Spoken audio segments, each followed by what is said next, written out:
स्थानिक स्वराज्य संस्थांच्या शाळांसह 100% अनुदानित खाजगी शाळांच्या संदर्भात शालेय शिक्षण व क्रीडा विभागाने एक महत्त्वाचा असा निर्णय घेतलेला आहे. हा निर्णय प्राथमिक, माध्यमिक, उच्च माध्यमिक शाळांसह सैनिकी विद्यालयाच्या संदर्भात सुद्धा शिक्षकांच्या अनुषंगाने महत्त्वाची माहिती प्रदान करणार आहे. या शासन निर्णयामध्ये नेमकं काय दडलेलं आहे ते आज आपण या व्हिडिओच्या माध्यमातून जाणून घेऊया. आत्मीय शिक्षक बंधू आणि भगिनींनो, नमस्कार.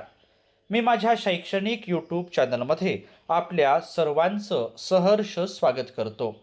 आजच्या या व्हिडिओमध्ये आपण नवनियुक्त शिक्षकांच्या संदर्भात शालेय शिक्षण व क्रीडा विभागाचा 18 फेब्रुवारी 2026चा एक शासन निर्णय जाणून घेणार आहोत. अशाच प्रकारचे विविध शासन निर्णय जाणून घेण्यासाठी माझ्या या चॅनलला जर आपण सबस्क्राईब्स केलं नसेल तर जरूर सबस्क्राईब्स करा, अशी नम्र विनंती मी आपल्याला या व्हिडिओच्या निमित्ताने करतो आहे. सुरुवातीला महत्त्वाचे 3 संदर्भ आहे आणि त्यानंतर आहे ती प्रस्तावना. राज्यातील स्थानिक स्वराज्य संस्थांच्या शाळा तसेच 100% अनुदानित खाजगी शाळा, ज्यामध्ये प्राथमिक, उच्च प्राथमिक, माध्यमिक, उच्च माध्यमिक शाळा तसेच अध्यापक विद्यालये, शासकीय विद्यानिकेतने व सैनिकी शाळा यांचा समावेश आहे, अशा सर्व शाळांना सन 2000 पासून शिक्षण सेवक योजना लागू आहे. या योजनेतील काही तरतुदींमध्ये वेळोवेळी सुधारणा करण्यात आल्या आहेत. सद्यस्थितीत या योजनेनुसार उमेदवारास थेट शिक्षक पदावर नियुक्ती न देता 3 वर्षे कालावधीसाठी मानधन तत्वावर नियुक्ती देण्यात येते. या कालावधीत उमेदवाराची सेवा समाधानकारक असल्यास त्यास नियमित शिक्षक म्हणून मान्यता देण्यात येऊन अनुज्ञेय वेतन श्रेणी लागू केली जाते.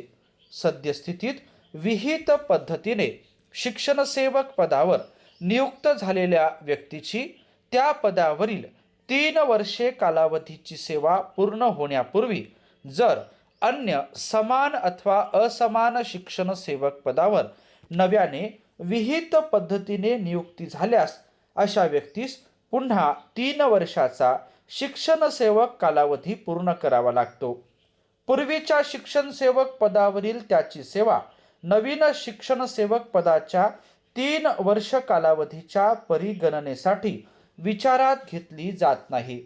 त्यामुळे गुणवत्तेच्या आधारे पात्रता सिद्ध करून उच्च स्तरातील शिक्षण सेवक पदावर नियुक्ती मिळवणाऱ्या व्यक्तींसाठी ही बाब काहीशी अन्यायकारक आहे. उपरोक्त अडचण दूर करण्याच्या अनुषंगाने आवश्यक उपाययोजना करण्याबाबतचा प्रस्ताव माननीय आयुक्त शिक्षण यांनी संदर्भ क्रमांक 3 अन्वये शासनास सादर केला आहे. सदर प्रस्ताव वित्त विभागास सादर करण्यात आला असता त्या विभागाने असे अभिप्राय दिले आहेत की शिक्षण सेवक योजनेचे मूळ धोरण शालेय शिक्षण व क्रीडा विभागाची असल्याने सदर धोरणामध्ये बदल अथवा सुधारणा करण्याच्या अनुषंगाने वेगळ्याने कोणतेही अभिप्राय नाहीत. उपरोक्त बाबीच्या अनुषंगाने आवश्यक ती कार्यवाही करण्याबाबतचा प्रस्ताव शासनाच्या विचाराधीन होता. त्या अनुषंगाने आता आपण जाणून घेऊया शासन निर्णय काय आहे तो.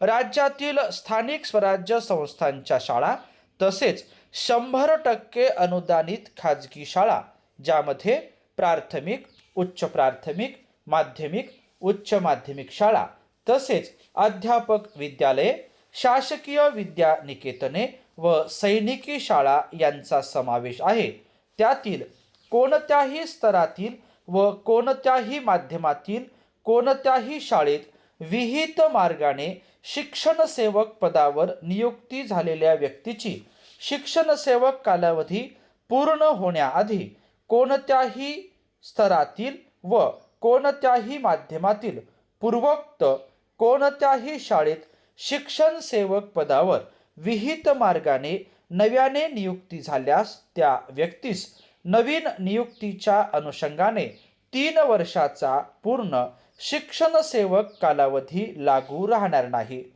पूर्वीच्या शिक्षण सेवक पदावर त्याने व्यतीत केलेला कालावधी विचारात घेऊन केवळ उर्वरित कालावधीसाठी त्याला नवीन शिक्षण सेवक पदाचा कालावधी लागू राहील. सदर शासन निर्णय निर्गमित होण्याच्या दिनांकास ज्या उमेदवारांचा शिक्षण सेवक कालावधी चालू आहे केवळ अशाच उमेदवारांना हा लाभ अनुज्ञेय असेल. शासन निर्णय निर्गमित होण्याच्या दिनांकापूर्वी ज्यांचा शिक्षण सेवक कालावधी पूर्ण होऊन नियमित नियुक्ती झाली असेल अशा शिक्षकांना हा लाभ अनुज्ञेय असणार नाही. एखाद्या उमेदवाराची पूर्वीच्या शिक्षण सेवक पदावरील सेवा व सध्या कार्यरत असलेल्या शिक्षण सेवक पदावरील सेवा या दोन्ही सेवेचा कालावधी 3 वर्ष किंवा अधिक झाला असेल अशा उमेदवाराचा शिक्षण सेवक कालावधी सदर शासन निर्णय निर्गमित होण्याच्या दिनांकास संपुष्टात येईल व त्यास नियमित वेतन श्रेणी अनुज्ञेय ठरेल. सदर तरतुदीस प्रत्यक्ष अप्रत्यक्षरित्या बाधा पोहोचेल अशा तरतुदी शिक्षण सेवक योजनेशी संबंधित अन्य शासन निर्णयात असल्यास सदर तरतुदीच्या अंमलबजावणीसाठी अशा बाधा पोहोचवणाऱ्या तरतुदी त्या मर्यादेपर्यंत निष्प्रभ समजण्यात याव्यात.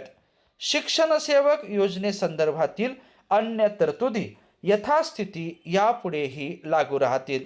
सदर शासन निर्णय महाराष्ट्र शासनाच्या संकेतस्थळावर उपलब्ध असून आपण तो संकेतांकाच्या सहाय्यानं पाहू शकता.